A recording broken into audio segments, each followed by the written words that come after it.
হলা পশ্চিম বাংলা পনত কলকাতা নাগরাহারিয়া আসাম ভবন রে ভারত জাকাত সান্তাল পাঠুয়া গাঁওতা আর জুয়ান মাডওয়া কুরুমুটুতে আসাম ভবন ঘেরাও কামিহরা को सफल लेदा ओना साथ आसाम रेन मुख्यमंत्री हेमंत बिश्व शर्मा पुतले हको दहन कदा सानाम को गेबन बाड़ाया निया वक्ते आसाम रे हड़पन आडी दुख मुहिम रे मेना कुआ आसाम रे गिरिबासी हड़पन चेतान सासेत नाहाचार गज गपज साथे ओड़ा दुआर धन दौलत सानामा को लतरज अकात ताकुआ नितो आडी बाड़ी हालत रे ओना रेया विरोध लगित के हला 30 जनवरी भारत जाकात सान्ताल पाठुआ गाँवता दो नोंकान कामी हराय सापड़ाव लेदा चलो एनखान ओना घटना रेया खाटो माछा मी रिपोर्ट बन आंजमा खबर दो भेजाव कदा साहू मुर्मू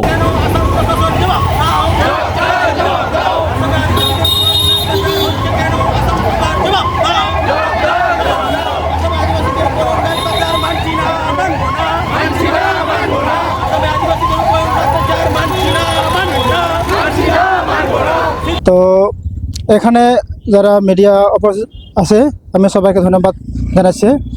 তো যে আমার আসাম রাজ্যের যে কোকরাঝার জেলার কারিগাঁও গ্রামের যেটা মানে অ্যাক্সিডেন্ট মানে হচ্ছে আর কি, গাড়ি নিয়ে আর কি অ্যাক্সিডেন্ট।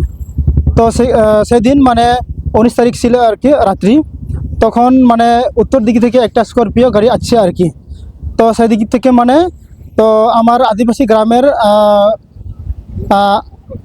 আদিবাসীরা মানে এই গাড়ি মানে থামাতে মানে কইছিলে, কিন্তু সেই গাড়িটা থামে নাই। কিন্তু গাড়ির লাইটটা অফ করিয়া তারপরে দুইজন রাস্তার সামনে ছিল, মানে সাইডে ছিল। তারপরে 100 মিটার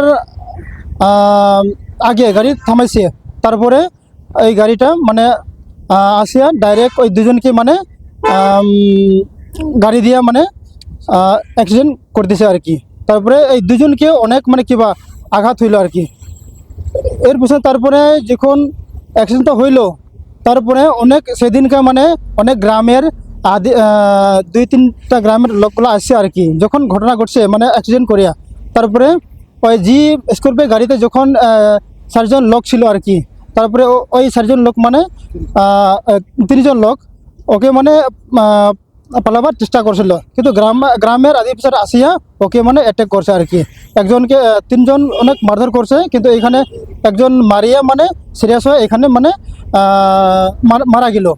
তখন রাত্রি ঘটনাটা এরকম হলো। তারপরে যখন 20 তারিখ ঘটনা, যখন বড়জাতিরা যখন যারা মানে মারা গেল ওয়ার জন্য মানে ন্যায় পাওয়ার জন্য আর কি রাস্তাতে নামলো আর কি। তারপরে প্রথমে পুলিশের মানে থানাতে আসিয়া মানে এখানে ঘেরাও করছে। তারপরে এখানে 1 ঘন্টা মান ছিল। তারপরে এখান থেকে যাইয়া তারপরে ন্যাশনাল হাইওয়ে এখানে মানে কিবা অবরোধ করছে আর কি। সেখানকে অবরোধ করিয়া তারপরে অল্প সময়ের পরে তারপরে যারা মানে এখানে পথ অবরোধ করতে আসছিল লোকগুলা বড়জাতি, তারপরে ওই বড়জাতিগুলা মানে ডাইরেক্ট আমার আদিবাসী গ্রামে ঢুকছে আর কি। তার সাথে মানে প্রশাসন ছিল আর কি, পুলিশগুলা ছিল। যখন গ্রামে ঢুকলো তখন আমার গ্রামের 19 জন লোকটা সেদিন রাত্রি যেটা ঘটনা হলো ওদিনকে মানে গ্রেপ্তার করিয়া থানাতে নিল। তারপরে 20 তারিখ মঙ্গলবার ছিলেন, সেদিনকা যেটা পুলিশ প্রশাসন আসিয়া যারা এখানে প্রতিবাদ করতে আসছিল আর কি, তারপরে এইখান থেকে ডাইরেক্ট আমার আদিবাসী গ্রামে ঢুকছে, কারিগাঁও গ্রামে।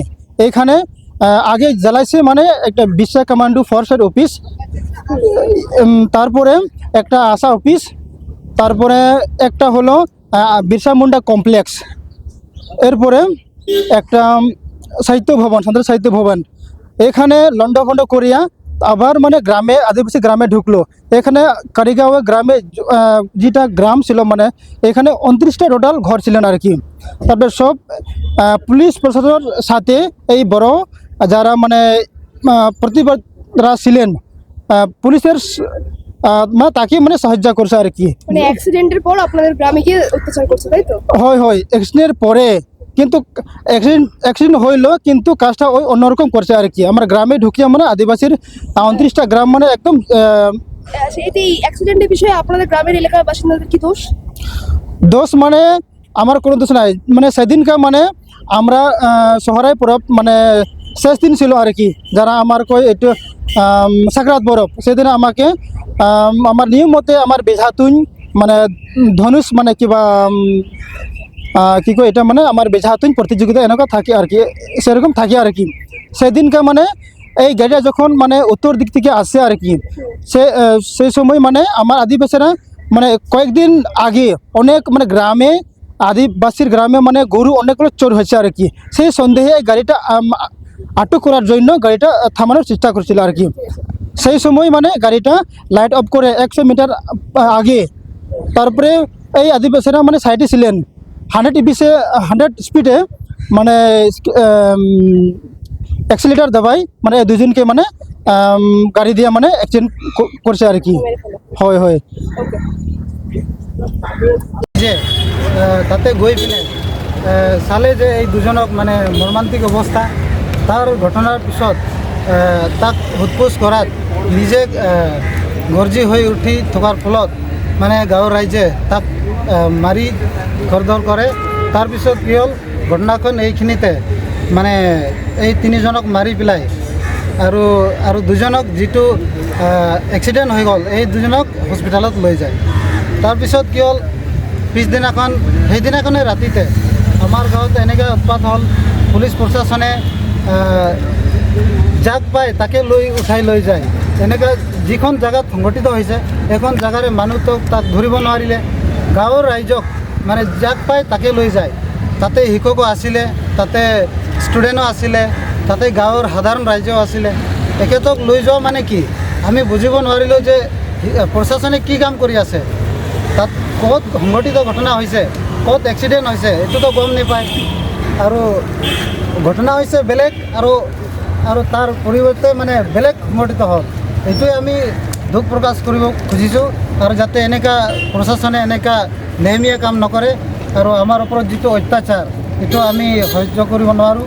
ইমান দিন হ'ল, আৰু যিখিনি পিছদিনাখন আমি চাবলৈ গ'লে কাৰিগাঁও অঞ্চলৰ যিখিনি জেগাত প্ৰতিবাদকাৰীসকলে বড়ো প্ৰতিবাদকাৰীসকলে আন্দোলন কৰি এটা মানে ন্যায় বিচাৰিছিল, কিন্তু তাতে আমি দেখিলোঁ যে প্ৰতিবাদকাৰীয়ে আমাৰ চাওতাল জনগোষ্ঠীৰে ঘৰ জ্বলাই দিলে।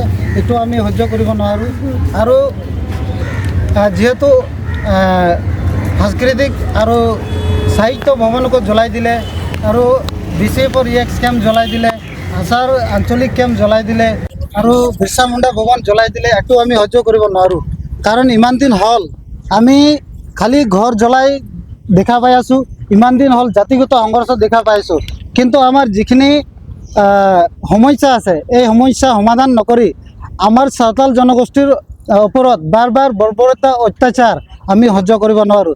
আজি আমি কলকাতালৈ আহিছোঁ, আজি অসম ভৱনত আমি এটা সমদল ওলাইছোঁ। আমি সমদল ওলাই আজি প্ৰতিবাদ কৰি কাৰ্যসূচী আমি হাতত লৈছোঁ, আৰু ইয়াৰে আমাৰ উপস্থিত আছে আলহীসকলক এইটোকে আমি আহ্বান কৰিব বিচাৰিছোঁ, অসম চৰকাৰে আমাৰ যিটো দীৰ্ঘদিনীয়া সমস্যা, যিটো জনজাতিকৰণ এইটো নিদিয়ালৈকে আমাৰ সমস্যাটো এনেকৈ থাকি যাব। আৰু যিটো আমাৰ জাতিগত সংঘৰ্ষ এইটো সেইদিনাখন নহ'লেহেঁতেন আমাৰ 30 নং কোকৰাঝাৰ পূবৰ যিজন বিধায়ক লৰেন্স ইছলাৰীয়ে যদি সেইদিনাখন শান্তিৰ কাৰণে যদি ক'লেহেঁতেন, তেতিয়াহ'লে তাতে এনে জাতিগত সংঘৰ্ষ নহ'লেহেঁতেন। আপনার নাম? মোৰ নাম ৰবীন বাস্কি। রবিন? বাস্কি।